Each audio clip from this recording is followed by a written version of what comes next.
Welcome to the Hope Desk. As some of you may know, I'm a writer and sociologist and storyteller, and I have some simple answers, I hope, for some of your questions about social inequity.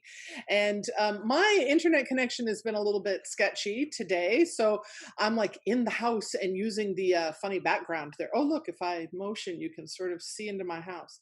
Well, anyway, I'm happy to be here, and I hope that the internet holds on. I want to just point out to you as we go that I don't have all the answers about all of these things. I don't even have the only right answers, but I will spend this time with you each week or each month doing what I can to address the issues that folks say that they're struggling with. And why are we doing this? Because I think it is actually hopeful. If more people feel like they know enough to be able to join conversations about issues that influence our real lives. And let's face it, a lot is happening. Social inequality is a big issue, and we have to figure out how to um, think and speak and act with clarity about these things. So I'm going to offer you a couple of links today, as I always do. But I'm not trying to offer you some kind of in-depth scholarship about these things. In most cases, there are people better equipped to do that. But look, sociologists have a perspective on the architecture of everyday life that I think is helpful. So please do use the chat box as we go along, and I will pause and address issues and in a little while and ask you for, if you have other questions, things like that. So, hey, we're talking about wealth inequality today and also women and aging. And I'm going to start with the second topic first regarding women and aging. So, I feel like this question was posed um, in order to talk about women aging and kind of self esteem and how. Um, Fat women in particular age. I'm just giving you a little background on how the question was posed and whether or not we end up with more self esteem as we get older. There's actually a complex answer here because this is a question that is very social class dependent. So I want to just, zoom out for a minute and talk about what that means. A majority of women, not just in the United States, but in the world, do not have bodily sovereignty, right? Which means they don't fully make decisions about their own bodies. And they also are not, I'm talking about worldwide now, wealth holders, which is a significant thing when we discuss this kind of issue. So, so here's the deal. Many of the inequalities for women increase as we age. They don't lessen. So this is a very class-based question about women developing more confidence as we age because most of the time, women are likely to be caretakers of children, but then as they age, they're likely to become caretakers of parents and sometimes grandchildren as well. They are likely to be living with fewer resources than men are when they are aging. And they also are likely to have fewer resources to leave a bad relationship if they happen to be in one. Because oftentimes, even still today, even though women are in the workforce, in equal numbers or maybe a few even higher numbers than men in the United States, a lot of times older women's pensions are tied to their husbands' pensions, or they worked in a field that didn't have a pension, but their husbands did. So this is still the majority of circumstances, which makes it very difficult for women who might be in a position. Maybe there's domestic violence. Maybe there is, there's control being exerted over that woman. Maybe she's afraid of losing relationships with children and family if she makes a move. So all of these things create bigger issues for women's sovereignty than men deal with. So really, a lot of these are the same issues that we see for women throughout the life cycle, but they are exacerbated when we age because of these kinds of economic issues. So there's another issue, which is, of course, do you realize women's credibility is tied to appearance? Okay, So this is a big deal. And aging calls this, it's like if that has been concealed, right? Like if you thought you were just plain credible all on your own, if that has been concealed from you, it becomes visible when we age. Because check it out, once you get over 60, it becomes very difficult to just put on some more makeup and dress nicer and have your credibility restored. Whereas most women learn, especially through their 40s and 50s, that there's actually a big difference between how people treat you when you've got on a full face of makeup and your hair is done and your clothes are, your clothes are conforming, right? There's a big difference between how people treat you then versus when maybe you're not wearing makeup, maybe your hair's not done. And this is because as we age, it becomes harder to present a gender conforming appearance socially. So think about what that means, right? That always your credibility was tied to appearance. It's just that many times we don't realize that unless you happen to be, for instance, disabled or fat or unable to access the privilege that comes with appearance in the first place. So if you're in one of those categories, you might already have figured that out when you're 25, that appearance is tied to credibility. But so aging, when we age, this becomes an issue. So, so back to the question of what happens with women's self-esteem and credibility as we age. So here's the thing. For first world women who are reasonably financially stable, actually, yes, self-confidence does go up in our 40s. And I think that sometimes that has to do with the fact that we know some stuff and we realize some stuff. And there's that whole, have you ever heard people talk about like post-menopause? I stopped having any fucks to give, right? Like this is kind of true. Like I've experienced this as well in the last few years. But all of that is hinged heavily to the fact that I have some privilege in my culture, right? Like you have to still give some fucks if you are struggling to make your rent. You have to still give some fucks if you are struggling in a relationship that you can't afford to leave. So I just want to be clear that we're talking about like there's actually different realities when it comes to this question of do we have more self-confidence as we age? So, because this original issue involved the question about fat women aging, I want to just say something about that in specific. So, body acceptance, right? Like the idea that my embodiment is fine every day when I wake up, no matter what it is, right? That's what I'm talking about with body acceptance, my embodiment. Um, we live in a culture that gives these, unequal rewards based on body conformity and appearance conformity. And so being able to deal with that social reality is actually a day to day process. You may have noticed this, that sometimes you feel great about yourself and sometimes you do not. And you are the same person, right? There's that tricky thing that people say about aging that is like just embrace the fact that you will never look better than you do today. Have you heard people talk about this? That, a lot of times when we look at photos of ourselves when we were younger and we think, oh my God, like I remember in that picture how fat and ugly I felt. And then, here I'm looking at it going, what a beautiful individual. How can we apprehend those kind of feelings for ourselves all the time, every day? I'm only bringing up this example because it shows us exactly how socially constructed these views and feelings are.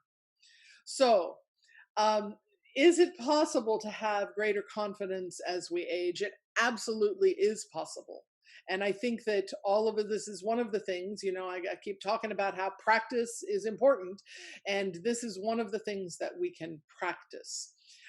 We can also practice putting down the social expectations that perhaps we were able to embrace when we were younger because you know what? It worked for you. Like it worked for you to be able to put on a little makeup and go out and, have people think that you were attractive and credible. That worked.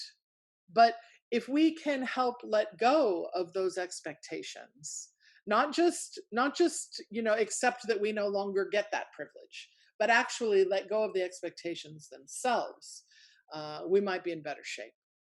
But so the thing about being fat and aging, I think, is like I started to realize maybe in my mid 40s that, oh, hey, what a surprise. I actually had gotten really used to being, a young fat babe. Like I was good with that. Like I thought, okay, I'm pretty hot.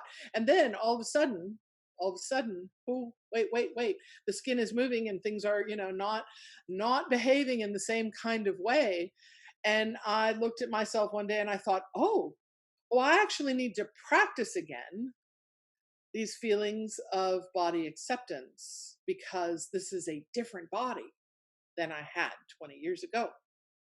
So, in some kind of way, all of us are in this position, every single one of us. If we are committed to body acceptance and body sovereignty and body love, then it has to be practiced every day. And, maybe not every day, but maybe every month, definitely every year, certainly every decade. Right. So, Emily, if you wouldn't mind sharing the two articles that I have on this topic, I want to just tell you I'm sharing an article. One of them is has a global focus about women and aging, and particularly caregiving roles for women and aging, and employment. How because many women are still working in the home and then outside of the home, even as they are moving into their 60s, 70s, 80s, 90s. So that's a global perspective article on that topic. The second one is okay, so fair economy I'm going to get to that. I just noticed that Emily shared that, but I haven't talked about that yet. But the other one is basically a little self-help article. And as self-help articles go, I thought that it wasn't bad advice about how we maintain some kind of self-esteem as we age. So if you would like to, you can have a look at that. Let me just pause for a moment and see, regarding this topic of women and aging and self-esteem, is there anything somebody would like to bring up or ask? And I'm going to just look real quick here at the comments too. You can wave your hand if you want me to unmute you, or just type in chat. Either one is fine. I don't see any hands waving. These are Oh, great things that you're Renee. commenting on in the chat, though, that if you're dependent on a job to pay your rent, dependence on a certain kind of employment is also really vital. I've unmuted Renee and Carrie. Cool. Oh, thank you, Kimberly. Yeah, I just have noticed for a really, really long time that it seems like men, I don't know, maybe I have a different perception, but it seemed to me that men, as they age and maybe gain weight, that people are much more accepting of Mhm. that, tolerant of it than they are with women. So, look, there is a greater acceptance of men being fatter to begin with, right? Yeah. So, the only time that men getting fatter is an issue is if their fat appears to challenge gender norms. So, think about this for a moment: that if a man gets fat and he still has broad shoulders and a big belly, and that's the main thing that you see, then people are going to still see him as a viable social participant. They're going to say, oh, big guy, he's a big guy, right? But if a man happens to gain weight and his breasts, in his hips, if a man happens to be, really thick in the thigh, then these are going to be a big problem because that makes his appearance non-gender conforming. So this is why we have, like, all of these different um, like social jokes and in movies and stuff about like man boobs, and how much derision there is for a man looking feminine.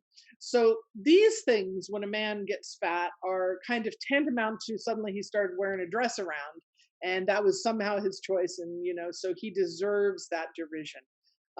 But I think this is absolutely true, that aging and fat are less problematic for men, but they always have been, unless his appearance challenges gender norms. Carrie, did you have something? Hi, yeah. Are you able to hear me? I've got headphones on. Yeah. Okay. I love what you said about practice, the practice of body acceptance, body sovereignty, body love, um, because it's a social injustice. It's really about this is a social phenomenon that is not treating us well as women.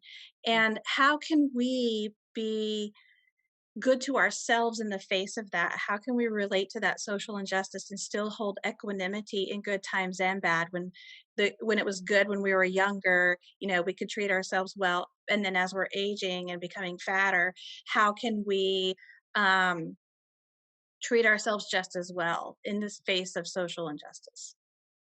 This is a great question. And I think that part of it has to do with how we are able to be honest about those social inequalities to begin with, right? So that even when you are young, or when or let me just say, it doesn't even have to be when you are young, when you are receiving social privilege because of your appearance, even if that's today, right? Because if for those of us who have white privilege, for those of us who have educated privilege, it could be today. But um, if we are receiving credibility from those types of privilege, to be honest about that, so that it is not a shock when those kinds of privilege go away. Because I think that this is the big thing that we're dealing with when we age and suddenly things are shocking and self esteem plummets. By the way, when I looked up on this topic, when I looked up the research on how does social like self esteem and feelings of self confidence, like what is the research showing on this? It very much depends on how those questions are asked, right? And how is self-confidence being defined, how is self-esteem being defined? Because if it is being defined as, since your hair has gotten gray, what has happened? Since you're, like, if you have put on, what has happened? Then the data is showing that yes, self-esteem goes down for women. But if the questions revolve around self confidence in terms of what you have achieved in your work, what you have achieved in your family, self confidence goes up for women. So I think we really have to be honest about how social inequality works, and then practice reframing, what does accomplishment mean? What does it mean to, what does it mean that I am a 53-year-old woman who has gray hair and a limp, right? Like, this is the truth, some of the truths about my embodiment right now. But is my embodiment my only, the only accomplishment or benchmark we have to look at in terms of self-esteem, or how I might be treated?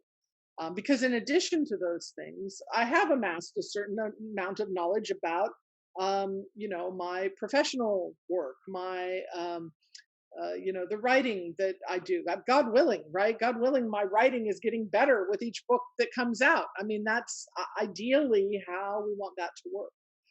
So reframing, what are the benchmarks, I think, is an important thing.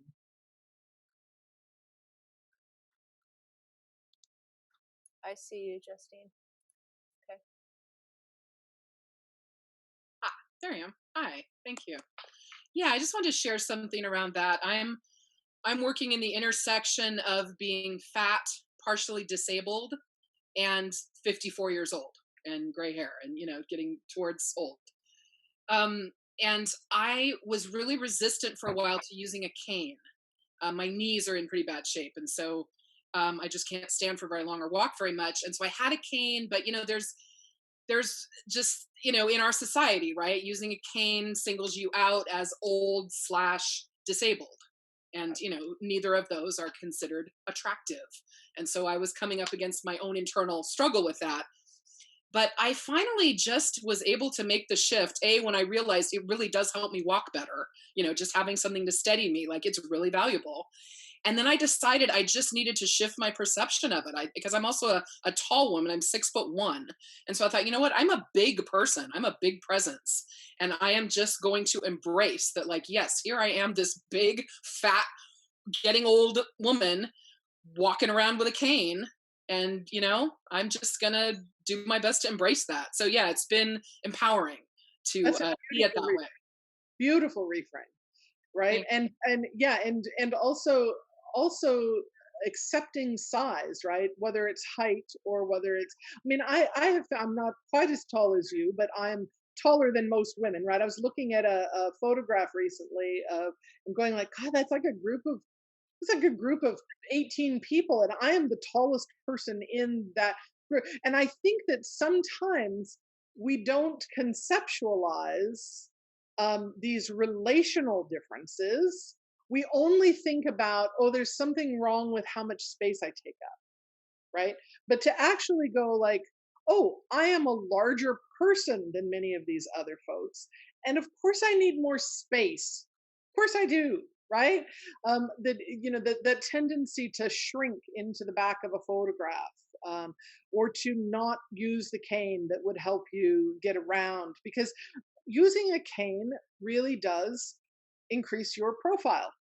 It increases your, it is a size issue in addition to being a marker of disability. Um, I don't know if you all have seen this, but I've been so heartened to find that at a couple of events recently, red carpet events like awards shows like Academy Awards and Emmys, that certain actors, certain women are using a cane that is coordinated with their outfit. And that used to be a thing that people would really avoid, right? They would have somebody to escort them the entire evening because you couldn't be seen with a cane.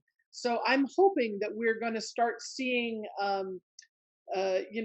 canes more as part of an outfit, if if you need to use one, That's than anything else. Can I add one Okay. thing to that? Yes, and I'm also going to start to share a screen with you while you talk. Go ahead. Sure, sure. I also recently have embarked on a new career path, which is as a celebrant. So an officiant, who does ceremonies and things. And so in our training, one of our teachers said, this is actually a career in which age is a plus. Like it's not a detriment to you, to be seen as someone with gray hair and some wisdom, it really sort of adds to your cachet. And so I feel like I'm adding on to that. Okay, I'm also a big woman who walks with a cane. I just trying to incorporate that all into kind of my celebrant image. So That's anyway, yeah, thank you for letting me share that. All right, I'm just sharing screen with you about this is a study. The thing that I would like for you to, this is actually a study that just came out in 2020, and I'm sorry, I can't, oh, there we go. Zinger Folkman is the, this was some folks from, I forget which Harvard research facility, but here, this idea of women rating themselves as less confident than men until their mid 40s. As I mentioned, this kind of research shifts depending on how the questions are asked. So these questions were about confidence in one's accomplishments and the things that one does. And so in this case, we're looking at a rise in women's confidence as they age. The thing that is more concerning, which is not our topic today, is this down here, that there is parity for boys and girls confidence pretty much by every scale until about age 12. And then we see girls take a huge nosedive. And so that's a very sad situation in my opinion. So these gains, though, in confidence for women up here at the top of this, age 50 and over, uh, I think they're really only gains because of those losses before, right? Like they're still there. It's like we're coming back to parity. So I think that's something interesting to look at. I'm going to shift over to talking about not income, wealth inequality, unless there is anything else you would like to say about women and aging right now. I mean, there is so much more to say, but we don't have to say all the things. All right. Oh, let's hear from Sonia. Go ahead. Sonia, yeah. Hello. I just want to, cause like I'm approaching 30, and I just think it's super funny as like I get to that age and I still find myself, blooming and finding the direction I want to go into. And I just think it's funny that people think that once you hit that decade, like you've already missed like a lot. You're like, especially if you want to be like in entertainment or in the arts, like if you didn't do it in your 20s, then it's just out of reach for you. And I'm just like super tired of that narrative, and I always have to tell my friends to like kind of lose that conditioning, Yeah. because I feel like that's a very liberating decade. And I'm not in a rush to get there, but I know it's going to be a good time for me as far as Yeah. like my own self-worth and the direction I go into. So, Sonia, you're in good shape with regard to noticing that social inequality early. And I think you're absolutely right. The entertainment industry is definitely a field that values youth even more so than the dominant culture, and values youthful appearance a great deal as well. So, yeah, wonderful that you are having that reframe, that shift of perspective right now. Okay, so let's talk about wealth distribution in the United States. And as usual, I want to back up a little bit, and so I'm going to say some things that many of you might know. But if you have a pen and paper, you might just want to figure out your net worth if you have never done this before. So when we're talking about wealth, it is different than income, right? Income is the money coming in, obviously, from a variety of sources. It could be your job, it could be your parents giving you money, it could be your husband giving you money, it could be social security payment, it could be a payment that comes from an annuity that you have. So that's income, the money coming in. Wealth is the money hanging around. Now, as the great social theorist Chris Rock told us, this story about what's the difference between being rich and being wealthy? He said, Shaquille O'Neal, he's rich. The guy who gives Shaq the check, he's wealthy. So what this means really is that wealth hangs around. It hangs around in a kind of way where you can do stuff like buy a sports team, invest in a piece of Van Gogh art, Van Gogh, I should say it correctly. Invest in goodness knows what, right? Wealth hangs around. So when we think about the stuff we have, that's wealth. Now, think about the stuff you have in two ways, though.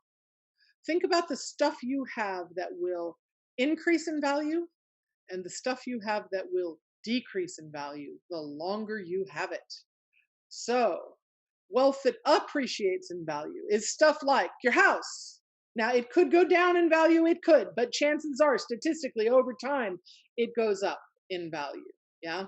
So, a house is actually for most Americans, and actually people in most first world nations, I believe, the biggest single asset that will increase in value that you might own. Because check it out, a lot of people talk about a car as an investment. No, no, no. No, a car is maybe an investment in your ability to get to work, but that does not make the car itself an investment, because unless it is like, I don't know, like a fancy Model T that was the first one off of the line and you don't drive it, and it is an artifact that will increase in value over time. No, most cars, that's why people say the minute you drive it off the lot, it goes down in value. So we have to think about the assets that increase in value versus decrease in value. So if you start thinking about those assets and you make a list on one side of a piece of paper, what kinds of monetary value could you sell your stuff for today? So you'll know, right? Like a lot of us have paid a lot for furniture or for clothing, and that value is gone, gone, gone. That value is, you know, even jewelry. Jewelry is a tricky one, right? Because we think about jewelry as being like, oh, I have gold, I have diamonds. Well, actually,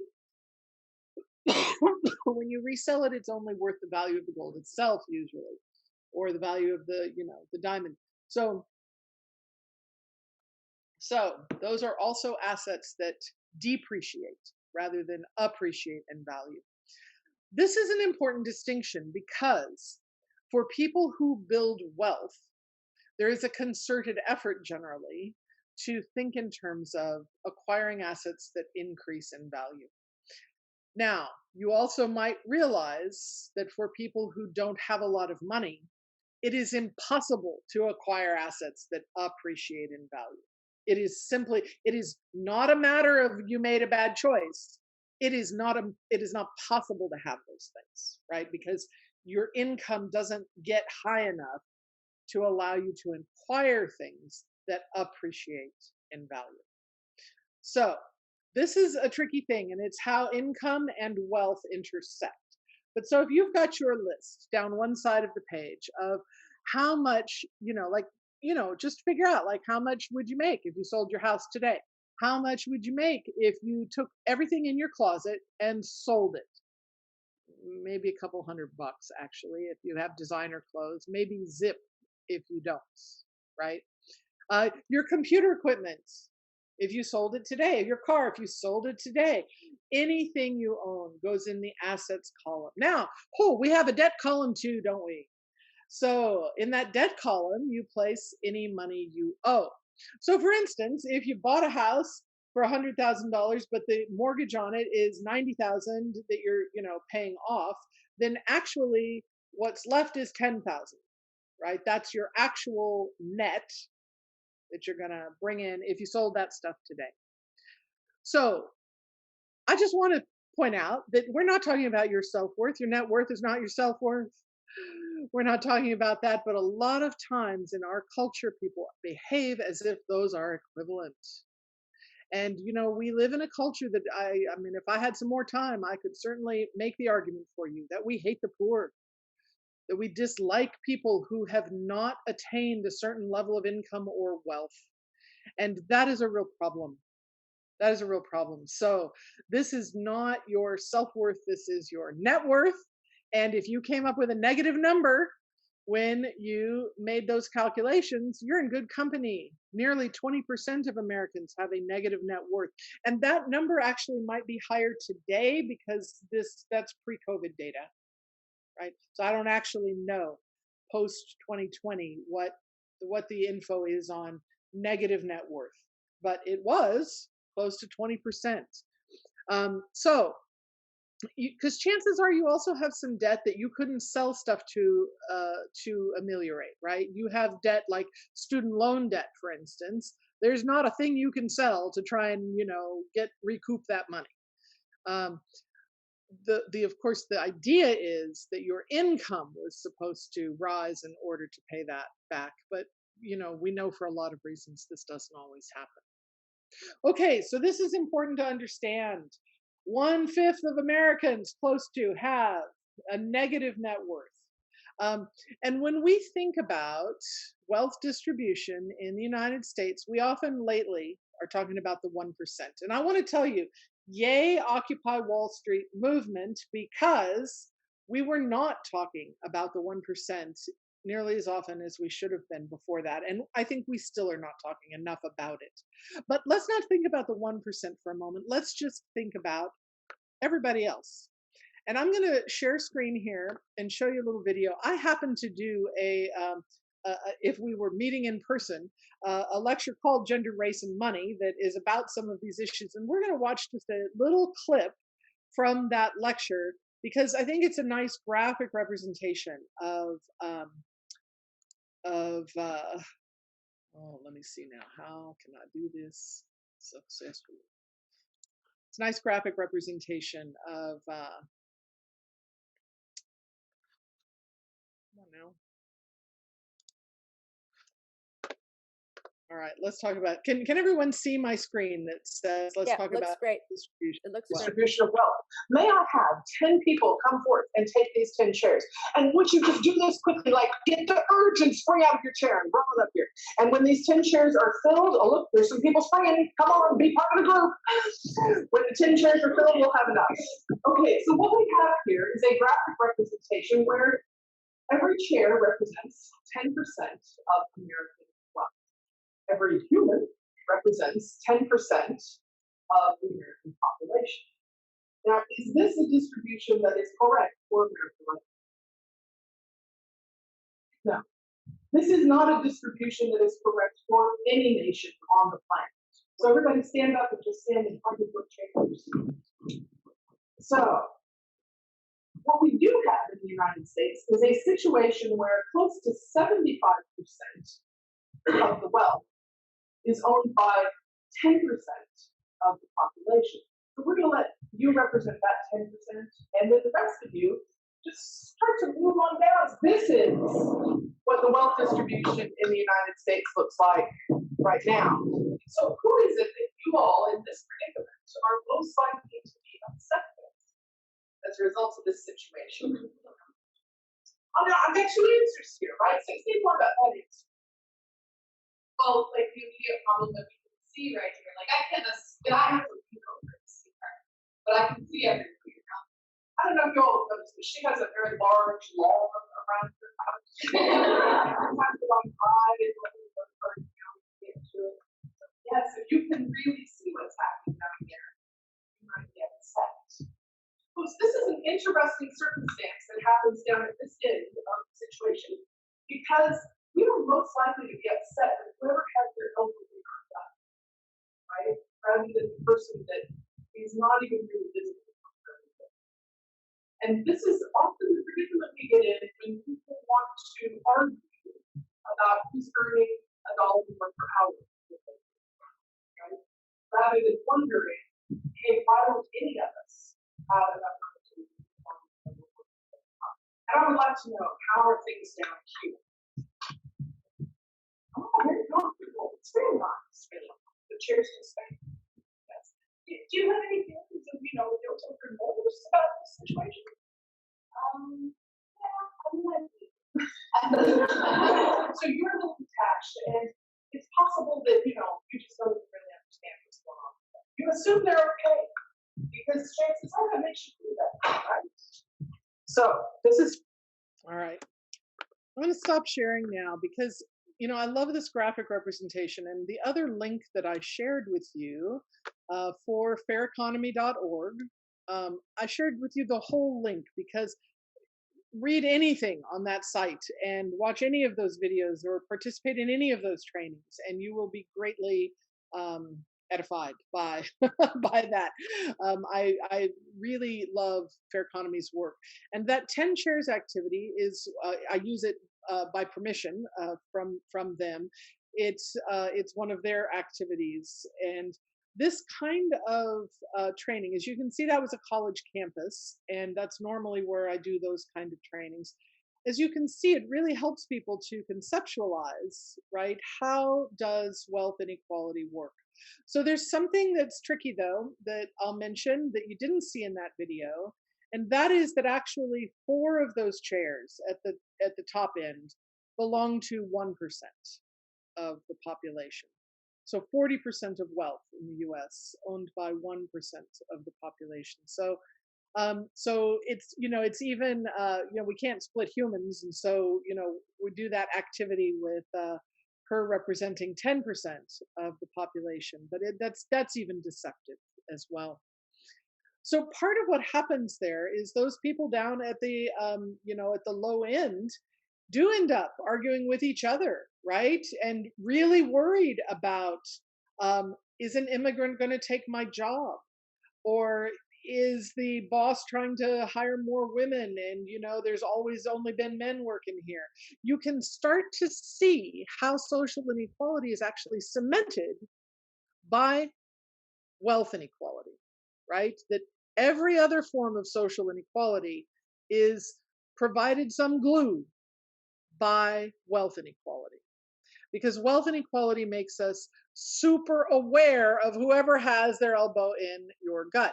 Now, as you know, in the US, of course, maybe somebody can tell me where this quote comes from, because I can't remember right now, that, in the United States, poor people act like temporarily embarrassed millionaires. Does anybody remember who said that? Like, that is who we want to identify with. We wish to identify with the person with the giant lawn and the staff and that we never see. And so it is much harder to be angry with that person when culturally we want to identify with that person. So I'll just say another one or two little things. Think about representation on television. Think about, where do you see, like, if you know that the lower half of American families, I'm talking about families now, um, lives Kimberly, on, yes, I think it was John Steinbeck who said was it something like Steinbeck? that. Okay, thank you very much. Did you just look it up? I Googled. Well done. See, that's why we have a tech facilitator, because she knows how to use Google. So, yes, I knew it was an American writer. So, yeah, John Steinbeck said Americans like to act like temporarily embarrassed millionaires. And that's why we don't identify with the poor.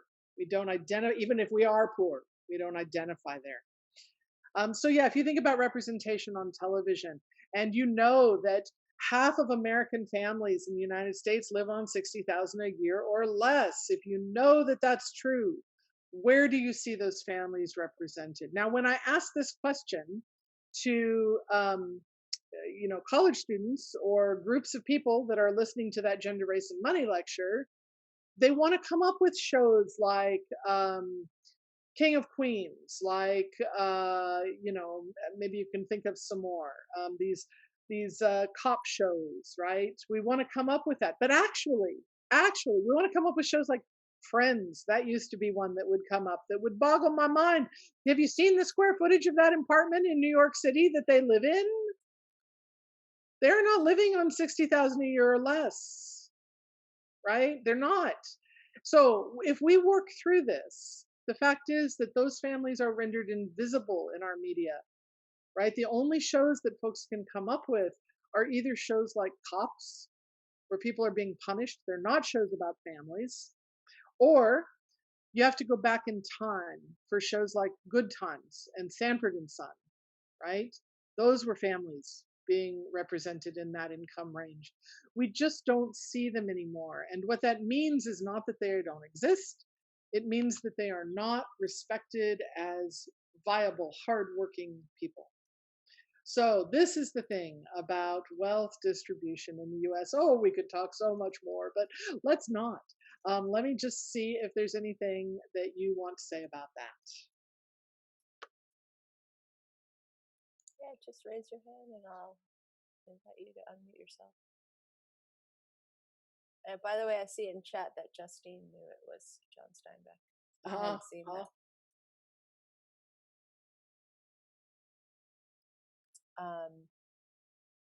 Okay. I've overwhelmed you all with information about. Was it just me, or raise your hand if the audio was a little bit funky in the video that Kimberly shared? Yeah, I think the audio is challenging in that video, and that's why some of the words are on the screen.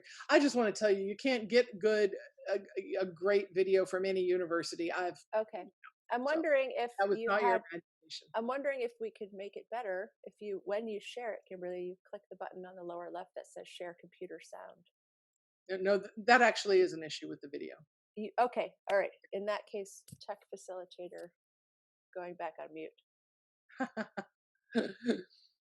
We might be done for today unless anybody has anything else right now.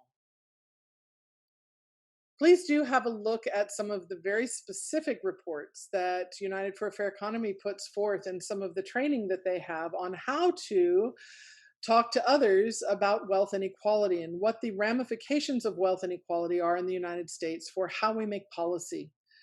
Because there's great material there. And this is not a simple topic that I can tell you, oh, just practice. It is actually useful to learn more about how wealth inequality is cemented, some of these other inequalities, and also how intractable it becomes when people cannot identify in the culture images of hardworking middle class and lower class people, and they can't identify with those things themselves. So I just had one memory sparked by this conversation. In college, I took a political science course, and or more than one, but I had a great instructor, and I remember him, I can't remember the specific topic, but he was asking about, has anybody watched All in the Family? And so I think he was tying in something about policy with something related to what was being shown in All in the Family. And I don't know, I just had that memory. I thought that was interesting because people were like, why are we talking about All in the Family? But it was really related, you know? Yes, and there's a good reason he was talking about All in the Family. We live right now in a culture, and have for about 20 years, where there is very little representation of working class families, and All in the Family was one. I mentioned Good Times because I think that is the only show that has ever been. There were people in that show that were sometimes receiving public assistance. We never see those people in the media as good parents, as smart people. And it is a real disservice, right? It is part of what creates further wealth inequality. Somebody has mentioned in the chat about Mitch McConnell's argument against the $2,000 stimulus was that he didn't want to give money to the deathly, completely ignoring anyone earning over 75,000 would be eligible for the full amount. You know, I mean, this is, it's very tricky the way our personal associations with poverty versus middle class versus wealth. We live in a nation where the middle class is shrinking, but more and more people claim to be a part of it, right? So there are people, I don't know if you remember back when Mitt Romney was running for office, and someone was commenting on the middle class, and he said, well, people who are in middle class families are earning about 300,000 a year. And first of all, it's horrifying that someone running for president does not know the actual marker of middle class families. But also, this is what we've got, right? Where people who are earning six figures in their household believe that they are middle class. And people who are earning $25,000 a year believe that they are middle class, because that has become a marker of being a good American. It's not a marker of reality, right? And so, people who are going to outlive where their debt is going to outlive them, still think of themselves as middle class, even with a negative net worth. And people with hundreds and hundreds of thousands of dollars in assets still think of themselves as being middle class. And it isn't true. Everyone is free to unmute themselves. You don't need to raise your hand, I think. Yeah. Hi, I just wanted to share something if I could. I declared bankruptcy last year. And I just want to say, if you have a lot of debt, look into it, because I feel free. It's just a wonderful, wonderful feeling. And it got all finalized right at the beginning of the year, right before we went into the pandemic, and I lost my job. And so anyway, for me, the timing was amazing. But I just really recommend that, if you have a bunch of credit card debt, just look into it, because especially if you don't have a lot of assets, which I don't. I rent, I drive an old car. It's like, if you don't have assets, I think it's Chapter 7 bankruptcy that relies on that. It's like they can take your assets, sell them off to pay your debts. But if you don't have assets, they're worth anything. It's a really good way to go. So And I yeah, recommend that. investing is in the United States, and that, yes, Yes. thank you for that comment. Somebody has also commented about Roseanne. That show is another show that was, representing the middle class in a really atypical way, right? Because that show, which is now called The Connors, and they're facing home foreclosure, I guess the comment in the chat says, has consistently dealt with issues of employment and debt and raising a family, the cost of raising a family. It is an anomaly when it started, and even still, to be representing those topics. So much more to learn about wealth inequality, but that's a start. And it's good to have an understanding of where do you actually stand in the landscape of your nation in terms of income and net worth. We've only talked about wealth and net worth today. Of course, income is a different thing. Thank you, you beautiful people. It's been lovely talking to you, and I'll come back with more topics, for goodness sakes. If you have topics you would like to see addressed here, please let me know what they are. info@kimberlydark.com. You can send a message with a suggestion for a topic, and maybe I will get to it. I'll see y'all next month. Thanks a bunch, Emily, too.